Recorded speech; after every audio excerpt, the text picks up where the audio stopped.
All right, thanks for making the Locked On Ole Miss podcast your first listen every day. We are free and available wherever you get your podcasts. So do us a favor, subscribe to the YouTube channel, hit the bell for notifications, and participate in the conversation by commenting down below and upvoting the video itself. We are here with Tim Thomas, the legend, the man, the myth. He is in the house today, and we are going to try and figure out what is going on with Ole Miss basketball. You up for it, Tim? Yes, let's try to. We'll do our best. I'm not sure if we can do it, but we'll try it. Yeah, and I've racked my mind over and over again. I'm like, how did this happen against North Alabama? Because North Alabama wasn't just winless against SEC teams. They had never defeated a Power 5 team. And there was an article, I think, on 24/7 Sports about Myles Burns. And everybody knows Myles Burns is my guy on the show. He's the one I point out every single week. He's my favorite player that's played for Ole Miss since Jason Smith. And Tim, he didn't hold back, did he? Interesting article. Pretty much what we've been talking about for the last month. And I try not to name names. A couple of times I'll mention someone that may be soft or something. But he pretty well spells it out. He don't name names either. But effort issues, mindset. They're not consistent. They don't play hard all the time. They play hard sometimes or when they feel like they have to. I'm not sure what's going on with the team. Kermit, that's his job to find out. I don't know if it's NIL issues. I don't know if it's jealousy, selfishness. All that comes to play to make a team. To make a team, you got to be together. You got to have the same mindset. And it really helps if everyone is putting forth all the effort and playing as hard as they can all the time. Yeah, this was North Alabama game. Ole Miss would spurt out and they'd play well get out to a 10, 12-point lead, and then they'd just kind of go into the shell and let North Alabama back into the game. And if you let a team in the game that many times, eventually confidence is going to take over, and they're going to think they can beat you. And I think that's exactly what happened. It just got to the 5-minute mark, and North Alabama's like, we can beat these guys. And then it just went out and did it. There is that issue of confidence. They know their confidence level, and a lot of guys, and we talked about it a month ago, we're offensively challenged. Morrell, Ruffin can score at times, and sometimes they really can't. If you look at the stats, the last couple of games, Morrell has not been really good from three. But what are the other choices? Ruffin, at times can go in and get the ball up and get it in. Sometimes he can't. We talked about him being small. On defense, he's a detriment. Several times against UNA, the kid Nate Lane, they put him down low, and he just shot an easy layup with no problem at all. And no effort by the defense. Several times, the guards just came right down the middle of the paint. And there were several blocks along the way. I'm not discounting that. But a lot of times they would just make their way. First of all, the guard can't let him do that. But their guards, Lane and Ortiz, they just outplayed our guards bad. It was terrible to the point. So we got guard issues of consistency, effort. I think Morrell, he said the other day against Temple, he wanted to guard their best player. He wanted to guard their guy that scores the most. I saw him guarding the guy from UNA some too, but he'd already hit 6 threes.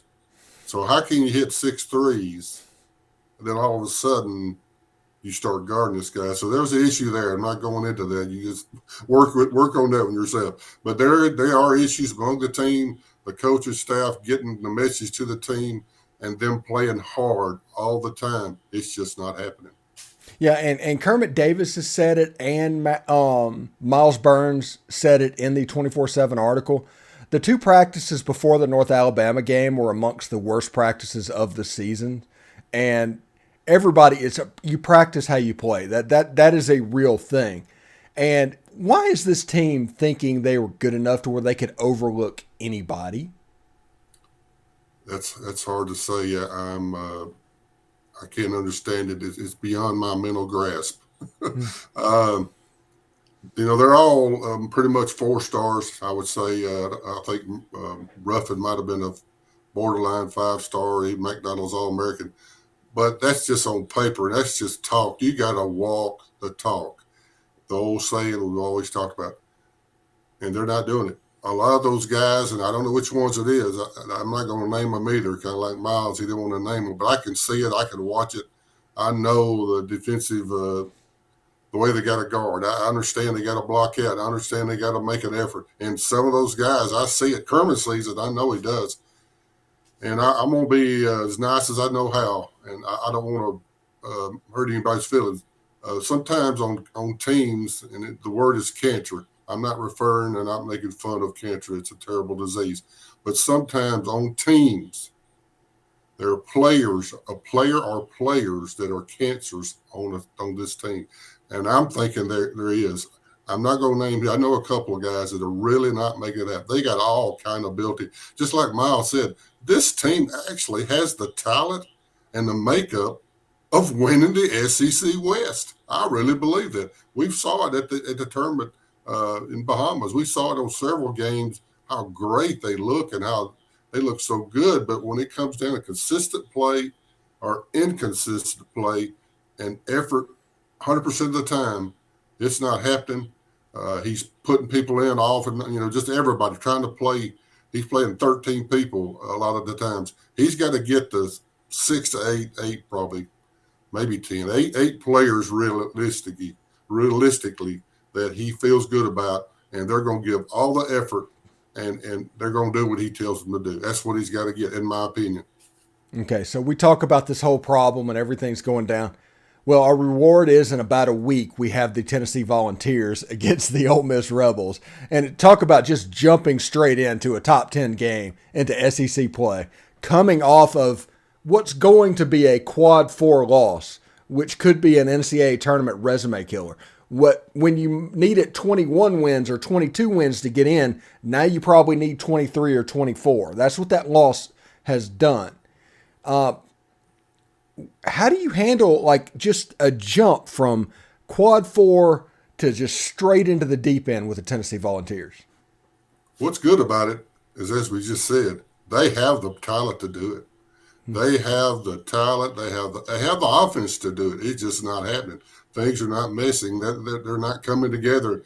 And a couple of years ago, there was no one who thought we'd have beat Tennessee. We beat them at home. It was during the COVID issues a couple of years ago, and we beat them. So it's possible, but it's got to be a total upper level change, mindset, effort, consistency, team. They got to come together as a team, and that's not happening. But as we saw, Mississippi State got beat by Drake. Several other teams have gotten beat. Iowa got beat by Eastern Illinois. There's several games out there that somehow or another, if you got 7 players and 2 or 3 of them, like we said before, can hit threes, and UNA had that guy. They had Ortiz. He could really shoot it, and he hit them. It wasn't no doubt. And they had other guys, Lane and a Johnson guy, that really made things happen. So if you have 2 or 3 guys, and the other team, which is Ole Miss, is playing lackadaisical, not really putting forth the effort, just kind of going through the motions, get ready for Christmas holidays. They want to go buy their girlfriend a gift or something with all that NIL money. Did I say that? Oh, sorry about that. I'm just saying there is issues. There's selfishness and there's jealousy. And if this team doesn't come together quickly, it's going to get bad. Yeah, this is a team that really cannot afford a bad start in the SEC, and then you look at the first 4 games, and it's just brutal. I mean, you look at it and you're like, okay, I'm not as concerned about the Auburn Tigers, still a good basketball team. But then you look up, Mississippi State's ranked up in the top 25. So it's like those two have flipped, so that top 4 is still just as hard as it was. Out of those top 4, how do you expect this Ole Miss team to come out of it? It's going to be really tough. I think if we can get ourselves together, we can play Tennessee well. It'll be at home, so that's a big factor, as we've talked about. Before we get started, we're 10-0 ahead of them before we get started. If we have a good crowd, I'm hoping we'll have a good crowd. SEC starting, the players should be rejuvenated.